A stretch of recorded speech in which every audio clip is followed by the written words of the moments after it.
you know, for many of you who have not been in Berlin. So this is the continuation of the event in Berlin where we met for, you know, 2 days in person, which was very exciting. And for many people, the first time after 3 years that they have been at any larger event. So it was a very momentous event. And I think exactly the theme of unions and cooperatives was one that was also very much part of the virtual event, of the physical event. So this is also what we are continuing here, right? So it's a continuation of this conversation.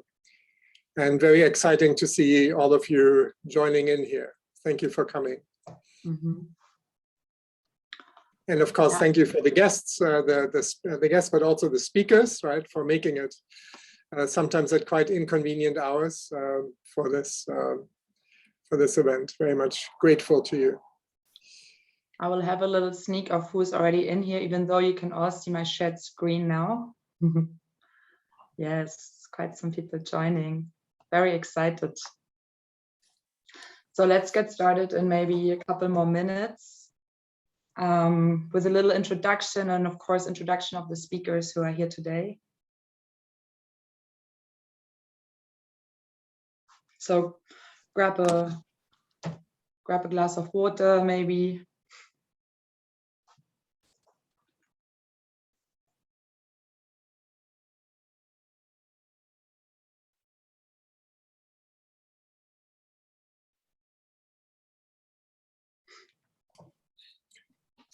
And maybe as a matter of house rules or ways in which we can most productively run a session like that is we have the speakers, you know, have their presentations, and in the chat we can have the conversation and questions, right? So if you have questions or thoughts or references or ideas, right? Or I don't know, want to introduce us to new people in this field, put this all in the chat and we will follow up, okay?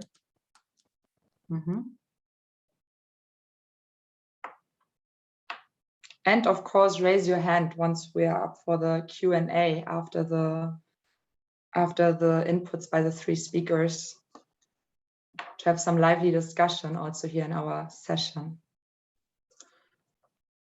So I don't know how you feel, but I suggest we start because we only have 70 minutes. So as Trebor already said, thank you very much for those of you who joined this virtual part of the conference.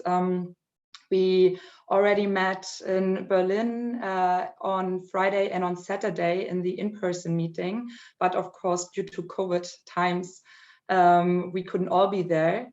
So we extended this conference to also have a virtual part. And yeah, we welcome you all to the session on co-ops and unions.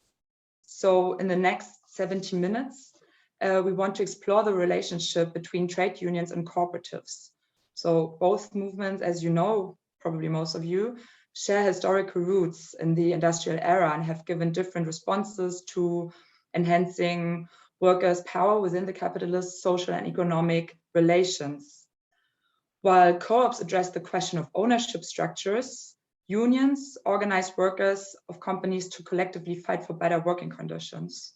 So they seem complementary, but at the same time, their relationship has not been without challenges. So together with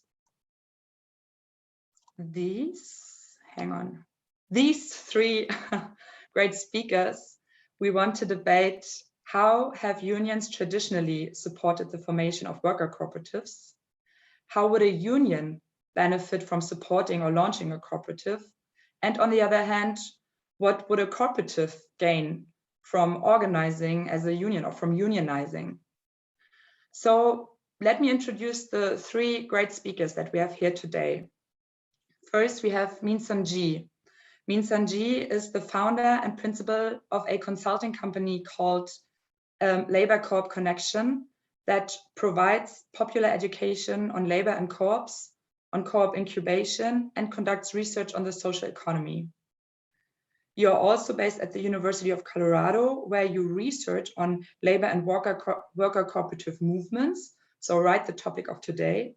We also research on union co-ops and on organizing strategies for platform workers. We also have Ray Christotello, who is Deputy Director of Research at SEIU United Healthcare Workers West in Oakland, California, a labor union of nearly 100,000 healthcare workers. Your work focuses on the intersection of organized labor and worker cooperatives, and you have also built several innovative employment models that collectivize the employment status of unionized healthcare workers on scale. And finally, we also have David O'Connell, who is a trade unionist from the UK with a background of workplace organizing both in the UK and also Germany. And you are currently writing your doctoral thesis at the University of Kassel, and your research focuses on the role of unions buying out and converting existing firms to employee ownership. So all three of you have a very close focus on the question of unions and co-ops. So I'm very excited to have you here and to hear from your insights and perspectives, some highlights or insights on the question of the relationship challenges and how unions and co-ops could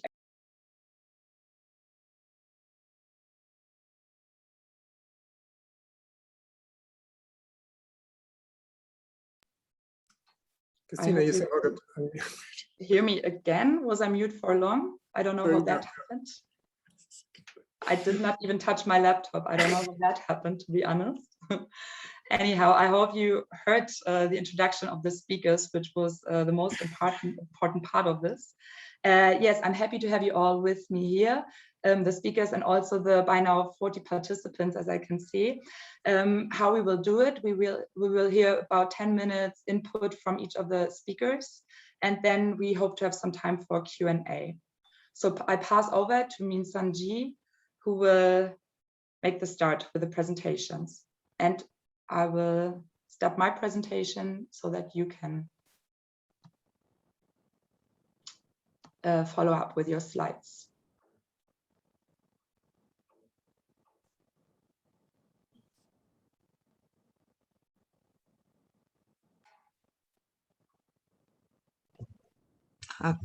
Hello, my name is Minsun. I'm so excited to be here today to share some of my thoughts on union co-op issues. I just create a new consulting company called Labor Co-op Connections to bring labor to co-op movement. So this is my research area as well.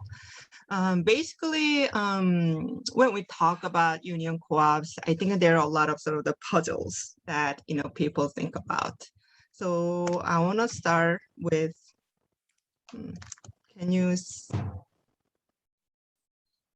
why can I move to the next slide?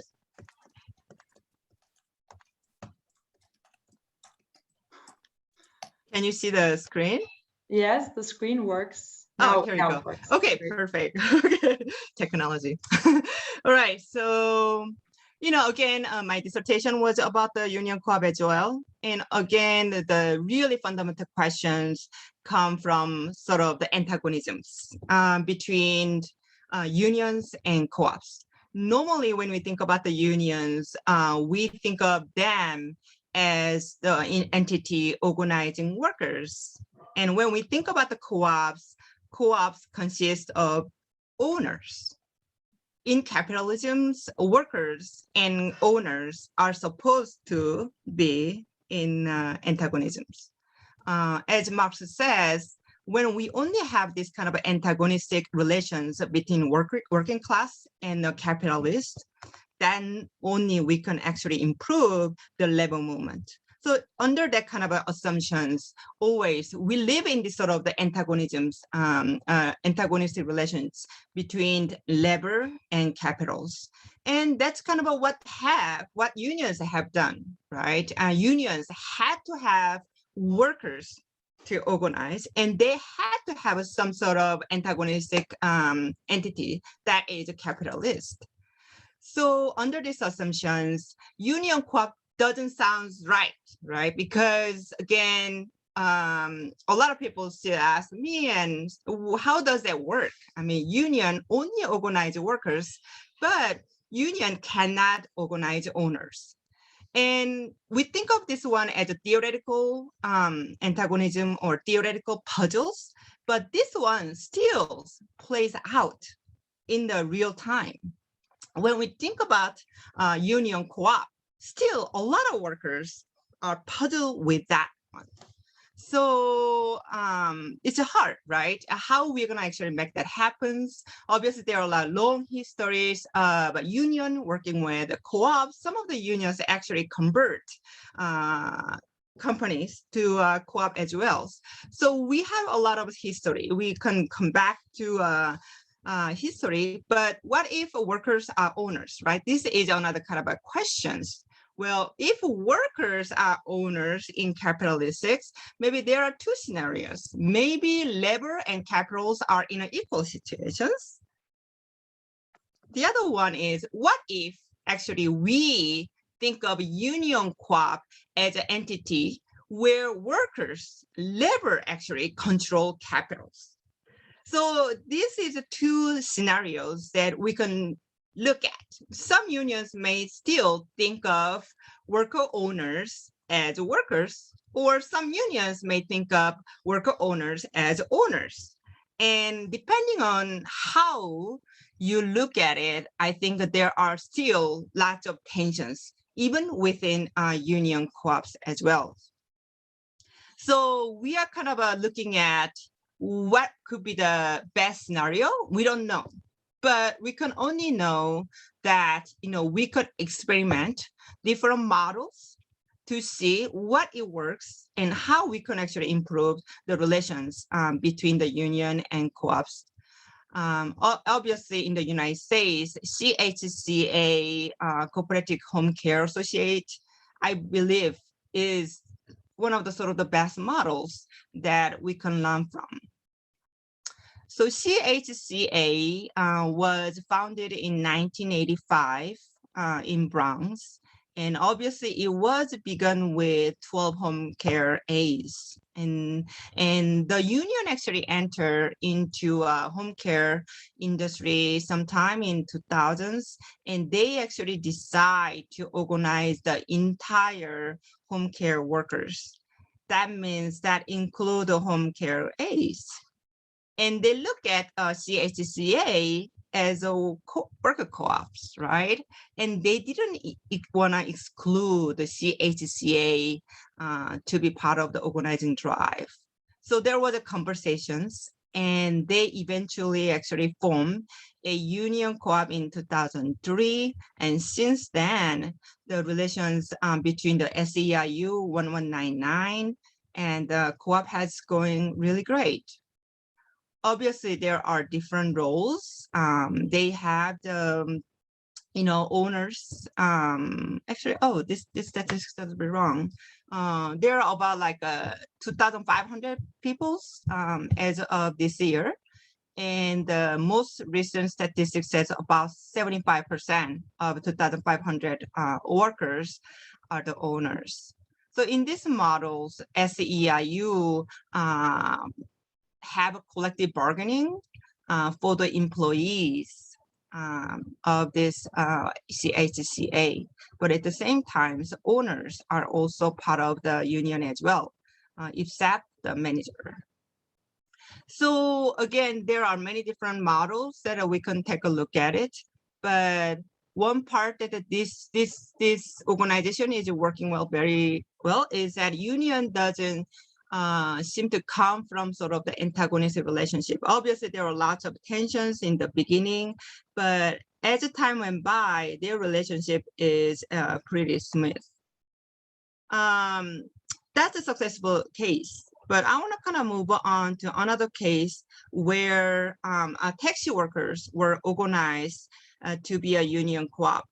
The very first one, that orange taxi, is a union taxi.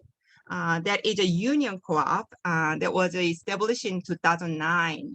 After union help lobbying for the workers for 5 years, finally the state of Colorado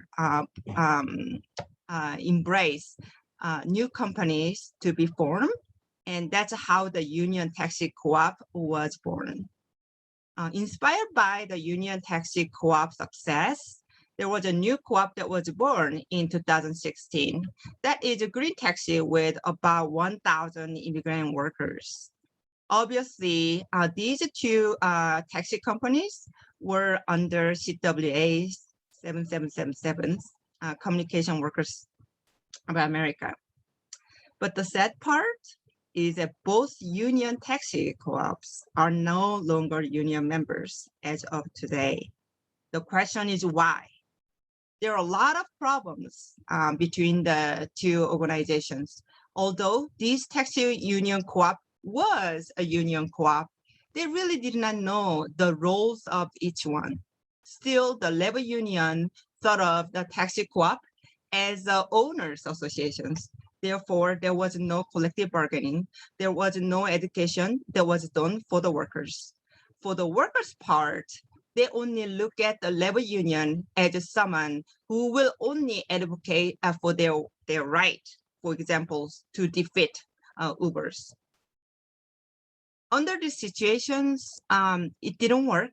And another sad part, workers didn't want to pay membership fee. So they withdrew from the labor unions. Union Taxi withdrew in 2017. Green Taxi, which is a new union taxi co-op, withdrew in 2020. So in these situations, we don't know who to blame, right?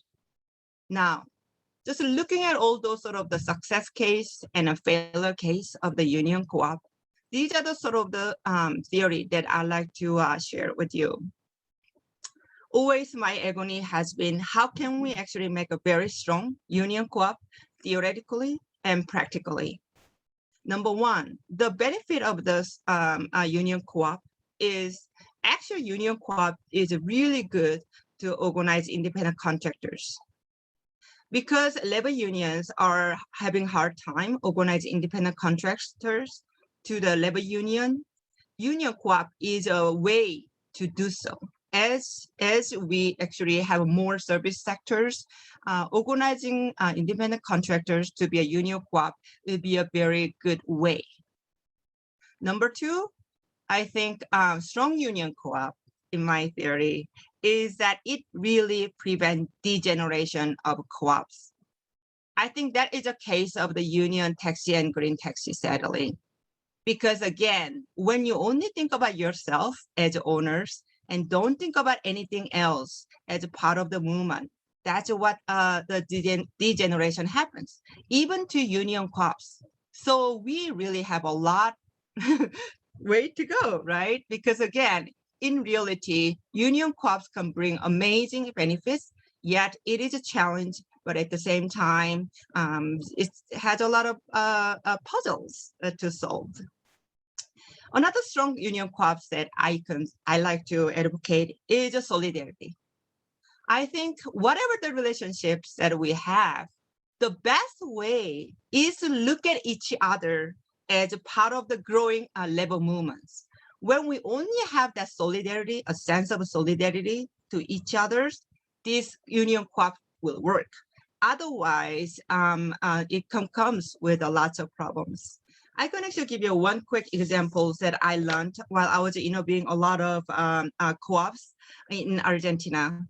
I went to actually labor unions and asked why they actually help some of the crumbling co-ops. And they said it is solidarity. And so what do you get out of this, helping them? And they say nothing. Even if we get nothing, they are workers. And I was very touched by that statement. Again, we cannot actually think about what benefit we get and what benefit co-ops we get. Yes, we can think about all those, plus and minus. But actually, the best models to create a strong union co-op is come from that sense of very strong solidarity, and actually to look at worker owners as the owners. Only then we can really scale up the union co-op, and also we can be part of a broader labor movement. Thank you very much. So a short virtual applause or non-virtual. Thank you very much. Yes, let's jump, or let's continue right away with Ray. Yeah, who will connect to the previous talk, I believe. Ray, you don't have a slide, right? So Great. Yeah, we'll do it like that, and also get a moment to see each other. Okay. Hi, I'm Ray Christotello. I'm the Deputy Director of Research at SEIU United Healthcare Workers West. We're a labor union of about 100,000 allied healthcare workers across California. We're basically the West Coast sister local of 1199 in the Bronx that Minsun just talked about, that organized Cooperative Home Care Associates. Thank you so much for inviting me to be here. I'm really excited, and also excited to see where everyone else is coming from in the chat. It's awesome. I got to talk at the Platform Co-op Conference a few years ago, closer to when my local started to become really interested and invested in worker ownership. And at the time, I talked about how we helped incubate what ended up being sort of a pilot for what I'm going to highlight today, which was a platform co-op of licensed vocational nurses in California. And then actually the following year, I was excited to join you again. And I talked about legislation called the Cooperative Economy Act that I helped develop in California that creates an incentive structure for the use of cooperatively owned labor pools and positions democratically owned workforce pools as employers of record for misclassified gig workers, another thread that you might hear today. And that, just as a quick update, that legislation is still moving in California. It's a 2-year bill, and in January, we'll have our final language submitted. So that's still a reality to be, hopefully, in California. And so, yeah, today I'm happy to share that our local is continuing to make what I feel like are deep investments, and to some extent take risks in pushing forward this model of a unionized co-op, particularly a unionized platform co-op as a labor aggregator in the healthcare space. So just as background about this project, because I feel like it's kind of helpful, since my perspective is obviously as from sort of a current example of a union being an incubator of a co-op. Like why we even started down this path, I think is kind of useful. So before the LVN co-op, and this was kind of, I guess at this point, actually, it was probably 6 years ago, although it feels more recent, we were thinking about ways to help our members navigate a lot of workforce dynamics and work-life issues that our members, but basically workers in tons of industries, were expressing. And truthfully, a lot of these things, not only have they not gone away, they've intensified during the pandemic. And again, particularly because I'm immersed in the world of healthcare workers, that's just taken on a whole new life. But these are, things like jobs being less meaningful in the healthcare space, scopes of practice for people changing in a way that sort of degrades the work that they invested in doing by going to school in the first place. Attempts by hospital employers to contract out work, which is extremely common in lower wage jobs in hospitals like janitors and food service workers, and sort of a lack of control over work, and the kind of creeping in of gig economy work and expectations into what used to be more stable formal employment. So we were looking at large-scale systemic ways, not just to force proper classification of contract workers, but to generally create a more asset-rich and benefit-rich environment for healthcare workers, where they could take back control of their work lives. And I really like that graphic that Minsun had about kind of, capturing capital and labor in a really different way. And that was sort of a way we were thinking about it too. And somebody in the chat earlier, I think, wrote about like, how do you extract yourself from capitalist banks and things like that. And so we had to think through those problems too. How do we help launch something that doesn't subordinate labor to traditional capital? So, and there are, there's of course non-union people who do this for a living all the time. They're co-op developers and people who do co-op conversions. But in my experience doing this now for a few years, it's really powerful to have the union be either in the driver's seat or a partner from the beginning in developing what the co-op looks like, because I think there are really deep alliances and alignments between the sort of structural assumptions behind organized labor and behind democratically owned workplaces, and also a host of kind of data and ownership questions that are presented by platform co-ops in particular, where unions have a really useful perspective, as, you know, sort of a trope, but it's also true that they're like the voice of workers. I mean, they're the collective voice of workers. So so I feel like early investment and voice from a union is really key if the union is going to be a potential player in the final product of what the enterprise looks like. So just to share a couple of the alignments that I've seen now happen in the LVN pilot project, and then now the bigger co-op that I'll finish with a description of in a moment. The sort of natural alignment of values that was theoretical at first, like, really showed itself. The way that the collective bargaining agreement gets bargained, what does it look like? Questions about how the capital stack gets developed, how do ownership shares look, questions about governance, the bylaws development, like sort of anything I could think of. There was a natural alignment, a different assumption than the antagonism that we got to hear about a little earlier. Of course, that workers in co-ops share in the company's profits in a way that's, you know, inherently different. There's no shareholders or boss skimming off the top if they're, you know, designed the way they should be. And co-ops generally are excellent at protecting workers' wages, benefits, and hours because they have built-in worker voice and worker control, and generally increased job security, especially during economic downturns, which again, we've seen this.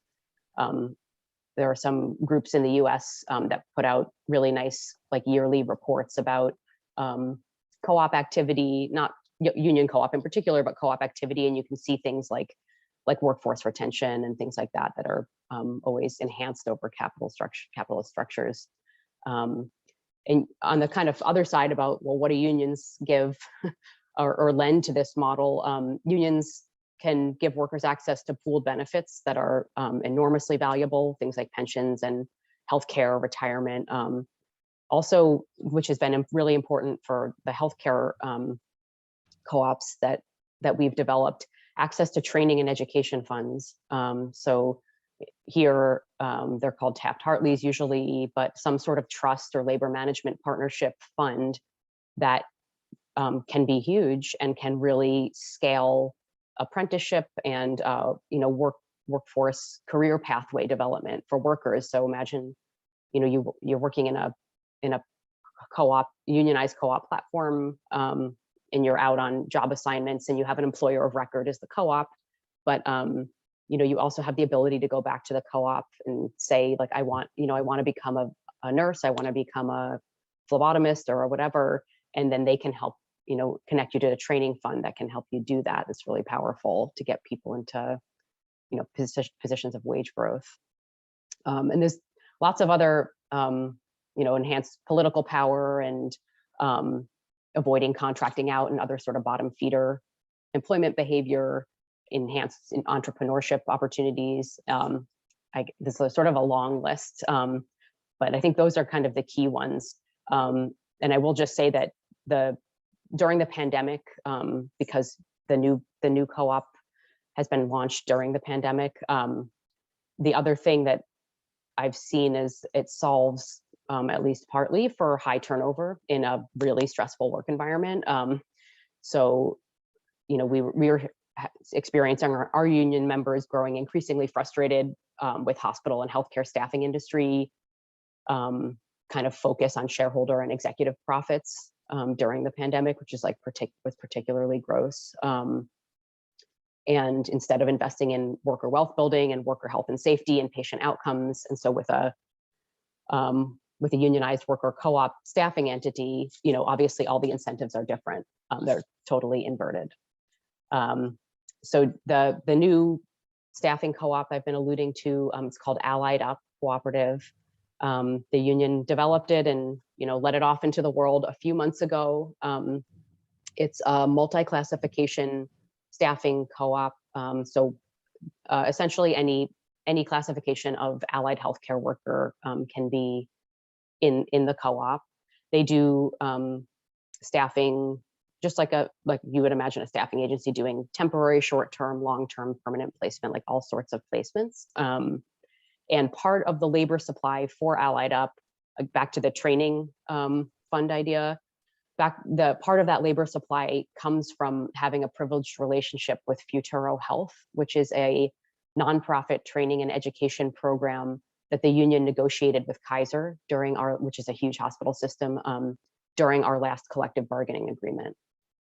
So sort of creating this labor, capturing a labor supply by starting at, training people into it.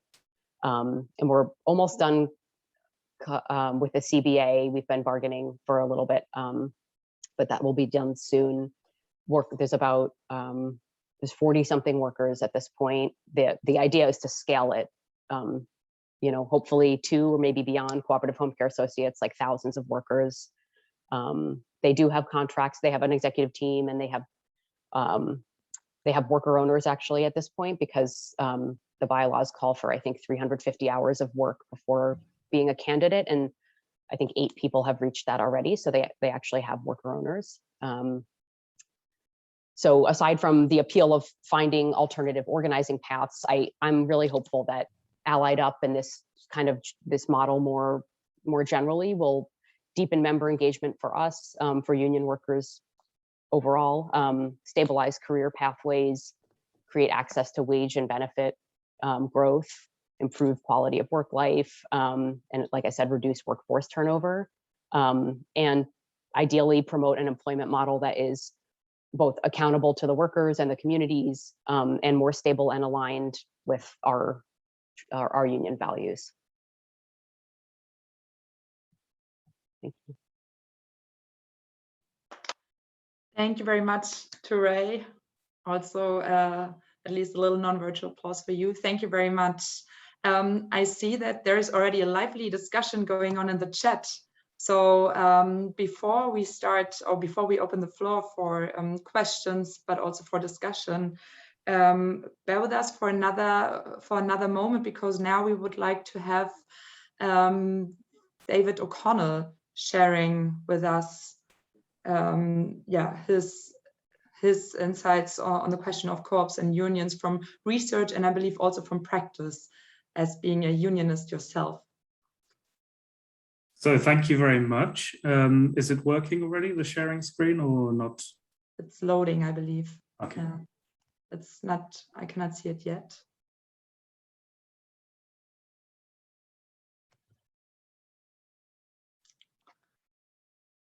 Is it just me, or you cannot see it, or is it loading for the black. others?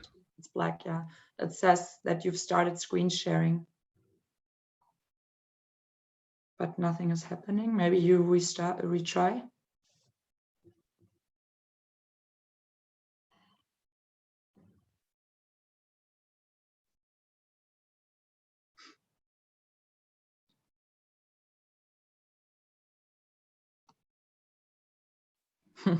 Yes, we need a cooperative internet. Trebor is suggesting.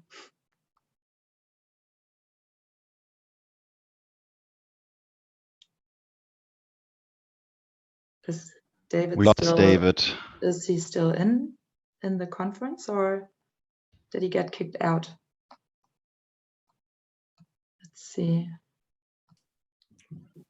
I think this happened the last time too. He sometimes leaves and comes back, I think, on a different connection, and then the sharing worked. Ah, I thought maybe the internet connection was bad. So maybe let's wait a few seconds.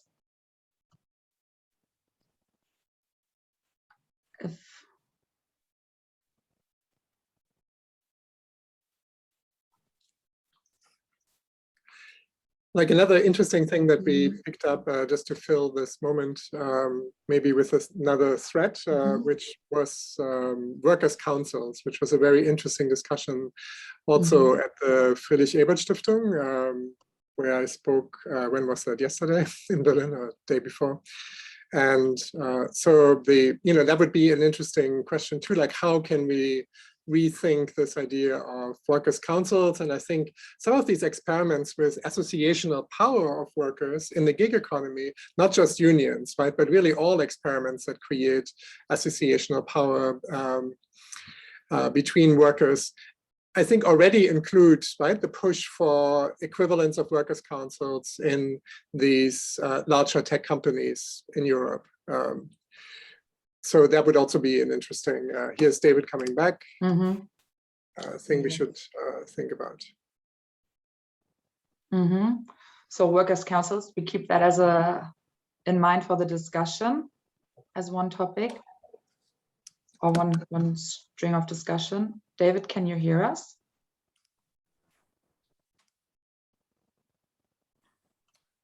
David, you're back.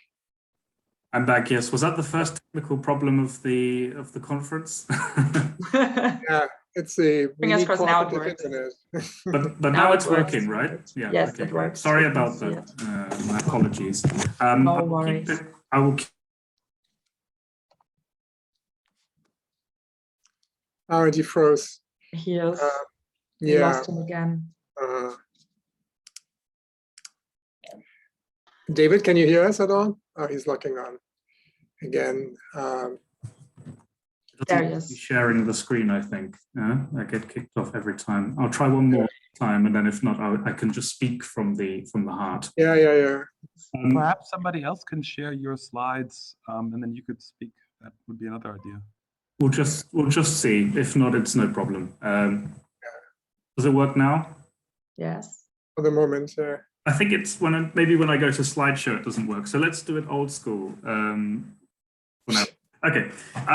So of course, I mean, unions and cooperatives have a shared history. There was a point here in the discussion about history, and I always like to bring this up, even though it's a little bit looking into the past.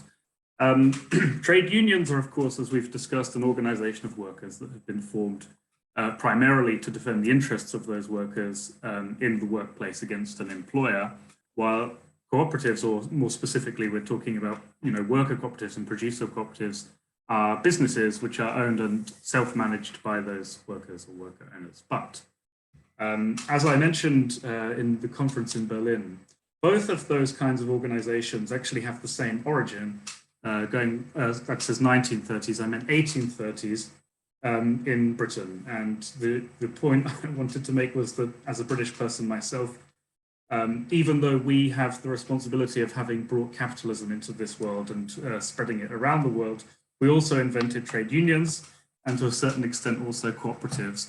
And they came very much from the same problem.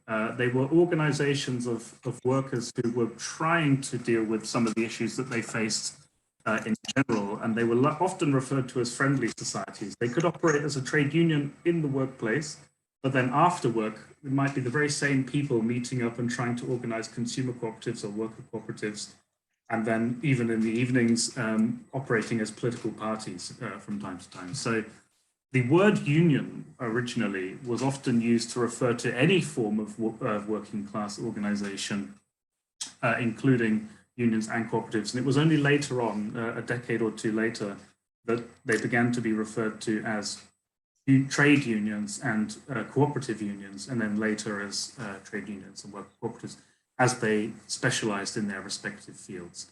But fundamentally, they were never really a separate form of organization. They were both part of the labor movement.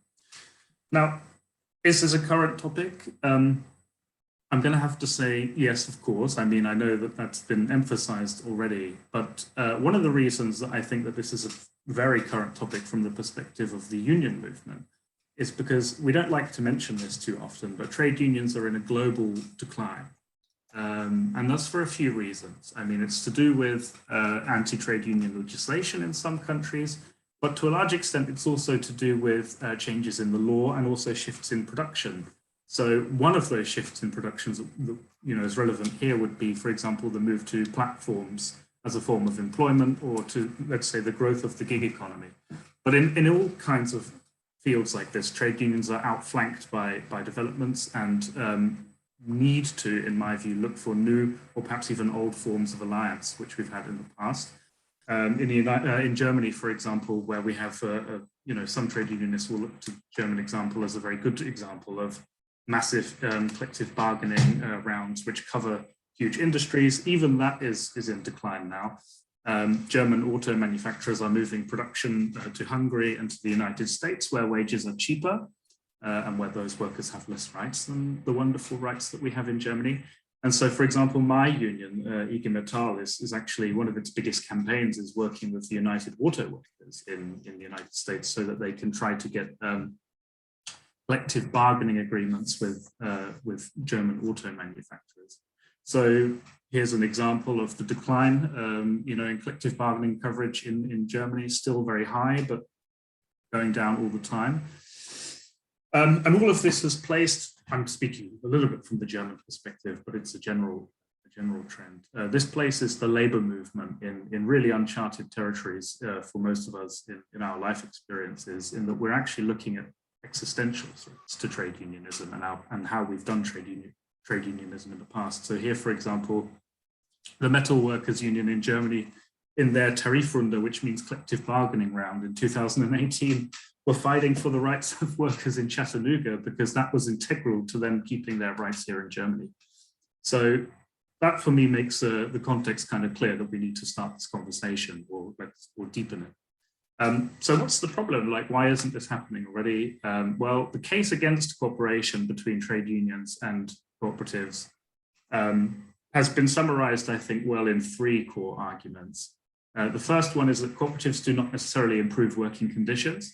So there's an argument made that cooperatives might self-exploit, they might engage in sweat equity to try to succeed in the marketplace.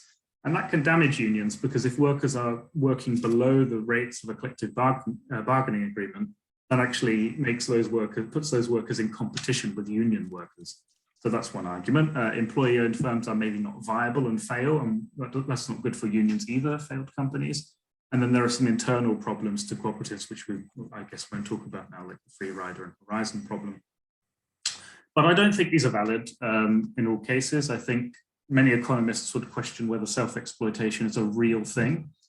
Can a worker exploit themselves? I'm not sure if that's a valid concept, but in my view, employee-owned firms can be viable.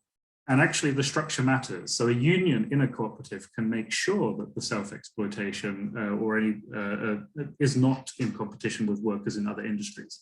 So in my view, this is actually an argument for unions to be involved in cooperatives because that can actually bring that issue to the forefront and confront it. Secondly, working with cooperatives is a diversion from trade union work. We lack the expertise to engage in worker takeovers or transfer of ownership. It detracts from other work that we should be doing, like collective bargaining. It might damage industrial relations. Employers might not like us anymore because we've reopened the ownership question. And the cooperative movement's already doing all of this. So what are we going to add to it, right? Well, the lack of expertise is, I think, one of the silliest arguments, because of course we could develop that expertise as trade unions, or work with people who do have that expertise. So that's for me not an issue in terms of how we work with the cooperatives or understand them. Cooperatives can be a very important part of saving jobs and worker takeovers as well. And that is a core part of the trade union movement. I don't see this as a diversion at all. I think that improving working conditions, saving jobs through employee buyouts or through startups is a perfectly valid part of the trade unions agenda. And there have been many cases where actually working constructively with management has been actually integral. That's something that the trade union movement can offer the cooperative movement, is certain dialogue channels with employers to help assist conversion projects, if we talked about conversions more specifically. So again, from this perspective, I think it's not a diversion. Here I would need animations, which I can't play. The last one then is that there's no role for a union. Worker owners, as we discussed in the beginning there, might identify more as owners than as workers and reject union representation. That could come from 2 perspectives, I think. That could be on the one hand because they feel really much like owners and entrepreneurs, and they lack what Marxists might call class consciousness. But the other kind of problem is that the firm might just be really good. They might have a functional democratic structure inside the co-op and be doing basically well and have a, fair systems of representation, and then they won't need the union. Now, for me, that's also a very strange argument as a trade unionist, because if I was to go into a workplace and the workers told me, we don't have any workplace problems, I would be happy, because I'm not here just to have a job as a trade unionist and get some money at the end of it. I would like to see there be no problems in the workplace. So that's the case against that. But I do think that there's a problem with representation. I think the union has an important role to play inside a cooperative. Otherwise, you get this ambiguity of worker status. They don't know. Are they owners? Are they workers? How do they relate to other people inside their company? Because cooperatives can have complex structures. It's not always a consensus decision-making body. And so the picture which I deleted here was of the union co-op model, right? So it's a structure through which union representation can run parallel to the democratic structures of the firm. So because I said I want to move to discussions, I'll wrap up now. I just wanted to mention that despite all of these tensions, my union, for example, IG Metall, is technically still committed to the democratization of the economy. It's the third paragraph third sentence in its constitution. So this is not an unimportant point. I think that the trade unions still maintain that connection to these visions of democracy at work, and not just best possible pay and best possible conditions. So just briefly, the case 4 is developing, I think. There's a lot to gain here. Just hit now in Germany recently, one of the largest metal factories in the country, oldest metal factories in the country closed down. And the union was integral to putting together a conversion program to turn that factory into an employee-owned factory. Not exactly a cooperative, but it will become one. It's currently 49% owned by the workers through share ownership. And there's a right of first refusal clause in the contract. So as the company makes more money, it's gradually going to transfer over to worker ownership. For me, this is a huge deal if anybody's looking at the German context, that IG Metall took the step now of supporting a conversion of a workplace to employee ownership. That hasn't happened, I don't think, for about 50 years or so. So I think that there's an interest now, as I mentioned at the start, with the decline in trade unionism across all metrics, from membership to collective bargaining coverage. They're looking for new strategies. And I think that this is one area in which we can start to look at that. Just as a footnote here, I mentioned, of course, the FAO are also involved in that, although they come from a different perspective. They've also begun to look at platform cooperatives like Cora as a response to the gig economy, and I don't think that's something we should be ignoring. I will skip this, but I just wanted to say that it's not all doom and gloom, even though IG Metall might have one of the worst case engagements with cooperatives or employee ownership in general. The steelworkers, many of you will know, had what I would call a moderate case, working with ESOPs and with other forms of employee ownership, mainly as a job preservation strategy. But then in Brazil, the metal workers union were actually very much involved in not only trying to set up empresas recuperadas, recuperated workplaces, but in building a lasting solidarity economy outside of that. They helped set up Unisol, which is a network of NGOs and cooperatives, building a social solidarity economy, but also other institutions of the Union Federation. So just to finish up, my view is that there's a growing case. What can the unions offer the cooperatives? Well, I think we can offer you a customer base through union mass membership. That actually is the case in Brazil. During the pandemic, the metal workers union have asked all of their members to prioritize buying goods from the cooperative sector.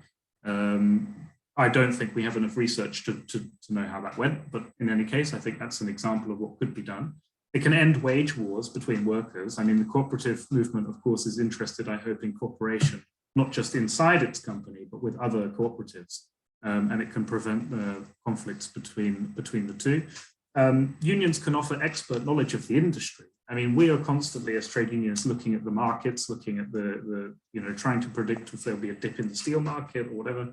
We can offer you that kind of expert insight into the wider industry. You've got an ally here who's willing to struggle for common progressive laws, reforms. We both have similar interests in developing things like the Marpora law, in pushing for other forms of progressive reform, and infrastructure. Unions have offices, we've got money, we've got people, we've got a lot of willpower. I think there's a lot there that could also be offered to the cooperative movement, and vice versa, or sorry, conversely, let's say cooperatives can do things for the unions. It can set a standard as a good company in an industry. So if we had a good example of a platform corp like in New York, or whatever the examples that we've had here with the delivery taxi companies, that can tell us that Uber can do better when we're in negotiations with them. So that's a good tool for leverage in negotiations. I think that cooperatives can offer a credible vision of worker ownership that isn't abstract. I think we can tell people, look, we can give you not only the best possible pay and the best possible conditions, but a democratic control over your own life, which is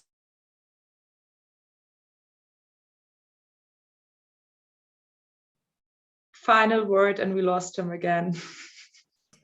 At the perfect moment.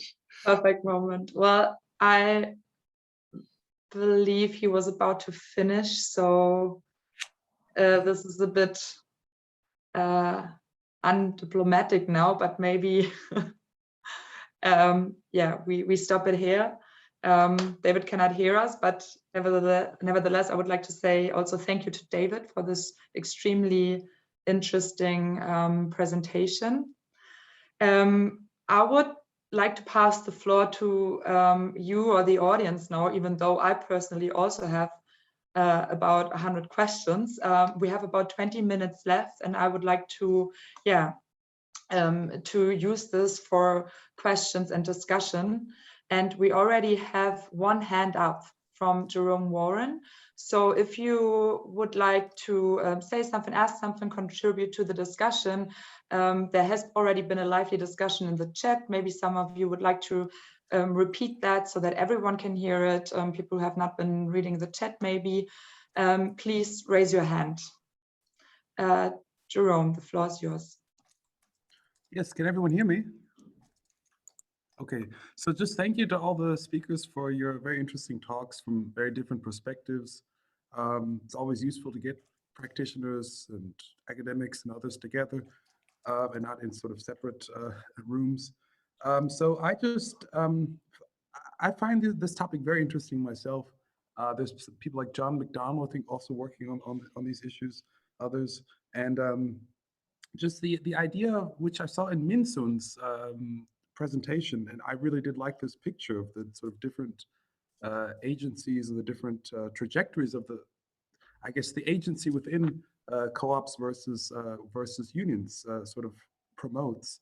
And maybe just to all three speakers, what do you think about this issue of the conflict or the historical conflict between unions and co-ops? So you've seen, for instance, in the Pacific Northwest of the US, the unionized forestry co-ops that were there, sort of the capitalist firms, the workers there saw the workers of the cooperative forestry firms as sort of, I don't know how to say this, competitors, or they were engaging in wage dumping. Some of you mentioned this. So just how do you see this notion of the problem of the agency that work within unions generate, where you have this inherent conflict between the employer and the employee, as opposed to the agency that is created within a co-op, where, of course, ideally, this doesn't happen in reality all the time. You have this sort of notion of we're all owners, we're all workers.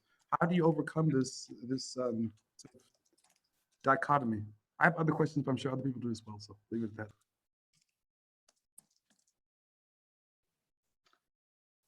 As we have no other question, yes, I would pass the floor to you, to Ray, Minsun, or David, for you to answer the question as it was directly raised to you. See some more hands coming up. I can offer just what I've seen practically. Of course, this is like data point of 2, but I mean, yeah, and things don't happen in practice the way that they do in theory. But at least what I've seen with the healthcare workers co-op, unionized co-ops in California, is that the idea that there's an accountability loop that starts and ends with workers does, that has borne out to be true, not without bumps, but, and I don't think, like if we surveyed the worker owners in either of the co-ops, I don't think they would say that it feels totally flat in a way that like one worker, one vote sounds so equally democratic, because what ends up happening, which is I think the common structure, is that the worker owners, elect, or they basically say, we select these folks to do the administration of the co-op, and like a general manager or a CEO or whatever they want to call it. And functionally, those people are like management. There is a power dynamic there that's not flat. But ultimately, the worker owners elect a board of directors that selects those managers. So there is a way to, of course, boot people who are irresponsible or not conforming to the values of the co-op. And it might be slow, like maybe it takes 2 years to get, or whatever, unless it's like a severe violation. It might take the course of whatever their board term is to, the board or the executive term to boot people, but there is at least kind of ingrown accountability. So I haven't seen that happen, like, in terms of something going really badly, but just this more of the kind of gut feeling of what is the actual governance structure versus what is it on paper. I think, it does look and feel to me like there is actual worker accountability, but it takes a ton of education too. Just as nobody would, worker owners in unionized co-ops, there's like a lot of confusion at first about like, are we bargaining with ourselves? And then if the union is selecting a CEO, can they fire me? Like it's very confusing. So it takes a huge amount of education too, because we're all socialized in a really different capital way in terms of the way that capitalism works. But yeah, anyway, that's kind of just some thoughts on your thoughtful question. I can actually give a couple of examples. So historically, yes, there are a lot of conflicts between the labor unions and co-ops. Actually, can you hear me? Oh, okay, good. So yeah, this has been a sort of the ongoing issue even until now, right? I can give a couple of examples. So last year, actually, the Colorado labor unions came together to increase the wages for the farmers. But then the cooperatives, actually, they opposed the minimum wage bills because, again, a lot of cooperatives, they are the owners, and they think that setting up the minimum wage for the farmers will make farmer co-op owners be in a very difficult situations. So they actually came with a big conflict with each other. That is one concrete case in Colorado. Second of all, if you go back to actually Jobs Act in 2012, Obama actually, the Jobs Act is a jumpstart our business startup act that it will actually make crowdfunding easier, right? For just normal people like us to invest in small business through crowdfunding. When actually this act was passed in 2012, it was actually AFL-CIO that actually opposed it at the national levels, because obviously, there will be lots of sort of the concern around the corruptions and whatnot, but it was also a whole cooperative community that want that act to be passed, so that actually cooperatives will have a more easy access to capitals. So that's another big kind of opposition that co-op communities and labor unions did. So again, politically, there are a lot of issues that labor unions and then co-op kind of crash each other. Another recent case, I think it was a coffee place in the United States, and when actually the owner wants to convert the business to a worker co-op, and it was actually unionized, but sometimes a lot of case unionized workplace will be just reversed to a co-ops without the unions.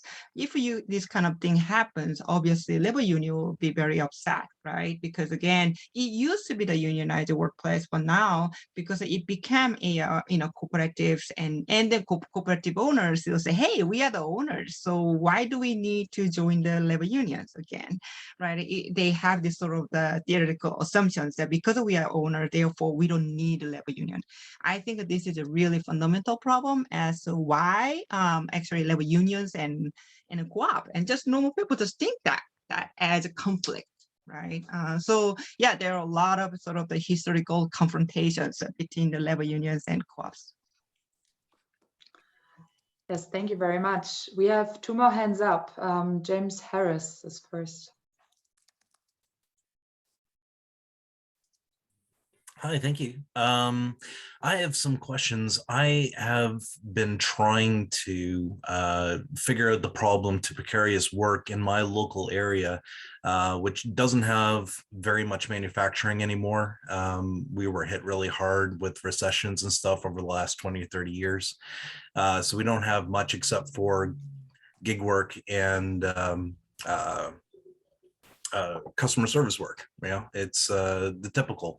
And so I've been trying to come up with an idea about figuring out how to create a pool of labor or organizing our pool of labor here in our area in order to then create worker-owned cooperatives. So I'm really interested in the starting with the labor pool, then moving to crowdfunding to creating worker-owned cooperatives. And I'm just wondering if any of our panelists could speak to the process of that from scratch. I would like to take the second question right after, and maybe a third if there's another one, and then maybe our panelists or our speakers could try and answer that question in a final round of words, because we are already coming to an end of the session again. So Alex Soto would be next. Yeah, okay, I'll try to be short. Okay, so just to give a little bit of context, our project aims to be a platform co-op for independent contractors, especially freelancers, at least at the beginning. And by the way, we are doing a sociocracy, holocracy governance model. So you could say there is no committee, there is no like shareholder actor. So my question basically is, in this context where basically we aim to be more a peer-to-peer network where people can hire themselves in service providing gigs, I don't really see how having a union can fit, because in a way there is no employer to whom to defend to, or at least in theory. Maybe in practice we will find something different, but yeah, that's it. Thank you. Yes, thank you very much. So I don't see any other hand raised. So I would pass the floor again to Minsun, Ray, and David for a final round of words, comments, replies to the questions, but also maybe replies to the presentations of the others that you've heard. Maybe we go in the same order. So first Minsun, then Ray, and then David. Yeah, I think that one of the reasons that actually it's good for us to think about creating co-op is because everybody is becoming freelancer. Everybody is becoming independent contractors in this gig economy. This is a really a real issue that the labor unions are struggling with, because again, as David mentions and in his presentations, the power of a labor union is declining in this moment of gig economy. The issue is how we're going to actually come up with a solution. And for us, solution is to create a co-op. Its solution is to create a platform co-op if they are also gig workers. And I like the idea of actually creating a platform co-op for independent contractors. And once actually you do that, obviously it takes a lot of sort of the capitals. For example, I've been working with the drivers co-op in New York. They have about 3,000 members, develop the app. So the cost to develop the app, I think platform is really, really a challenge for all of us, especially if you are a startup or grassroots. However, in connection with the labor unions, I think that this scenario can be changed because again, labor union is the biggest civil society organizations that we have right now with policy and then political power. So I think it's good for us to really connect with the labor unions to create a different kind of platform co-op. Crowdfunding, Drivers Co-op actually came up with a crowdfunding for a couple of months and they raised $1.4 million with 900 investors. So again, I think it is a sort of the messaging that we need to do about how we present ourselves. If this is a sort of alternative economic strategies, then yes, somebody will respond to you and hopefully labor unions will also partner with us to do that part. Right now, of course, there are not many labor unions doing so, but with time, I think it'd be really great if labor unions can be part of the partnership, so that all these sort of the independent contractors will create a platform co-op. But then once you set up that systems, then why not? Why can't we also join the labor union? I think that's a sort of the ideal vision that I like to see. I'll just pick up a little bit on the thread about kind of how to start, because that's something I really struggled with too. And I feel like having the employer of record or the corporate form or the thing existing in the world is kind of, that's going to capture the employment and it's going to hold and aggregate workers ultimately. And also really importantly, if you're talking about some version of a platform co-op where you're also aggregating, information about people and jobs and placements and shifts and things like that. Like there's a huge amount of data ownership questions, which I also saw some comments on here. And so sort of creating the thing, it's not like everything is not going to be perfect, but, creating it finding somebody who does, co-op law to help create the actual corporate form and file with the Secretary of State and, just create the thing so that it can actually hold and employ people. And there'll be bumps and you'll have to figure out questions along the way. But, I think for us as a union that tried to do this from having not ever tried to do it before, we looked at, our brothers and sisters who had tried to do it before and plenty successfully too. And it seemed clear that we need to create something first, and then answer questions about how to initially design it so that it really is deeply democratic, and then go from there. It's sort of an obvious thing, but it just came to mind as you were talking. And I would add, I don't have so much expertise on the startup side of things because I've mostly looked at conversions of existing companies. But I would ask if you really are starting from scratch. I don't know exactly which country you're from, but in most countries you'll find, I know that in North America, particularly in Canada, Quebec, for example, there are union owned or union established banks which will actually help finance people who are interested in setting up social solidarity economy businesses and enterprises, including those in the digital sector. I just wanted to make one point there about freelancers. Speaking as a trade unionist, freelancers are workers, okay? It's just a legal classification. They don't employ people. In my view, they are an employee. And I think that especially if they're dependent on one source of income from one business, I think that should be classified as a worker. And in some countries they would be. One thing I would say that unions and freelance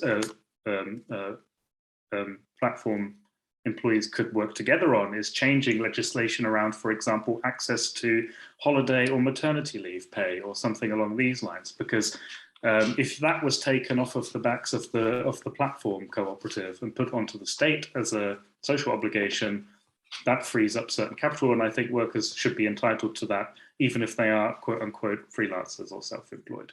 So that's just an example of, I wanted to emphasize in my presentation that one of the areas that we can work together is actually on making structural changes to the rules of the game. In terms of changing laws, changing or creating reforms that can benefit the actual workers in regardless if they're in a platform cooperative or another kind of platform that isn't a cooperative. So. Thank you very much to all of you for this extremely important debate, which we will sure have to continue. Before you all leave, I would like to draw your attention. First of all, I really want to say thank you again for the speakers and for many of you who stayed up late or woke up late early to join the session. And before you all leave, I would like to draw your attention to the upcoming events, which we will still have in this virtual part of the PCC conference. So today we will have another session on distributed autonomous organizations and cooperatives.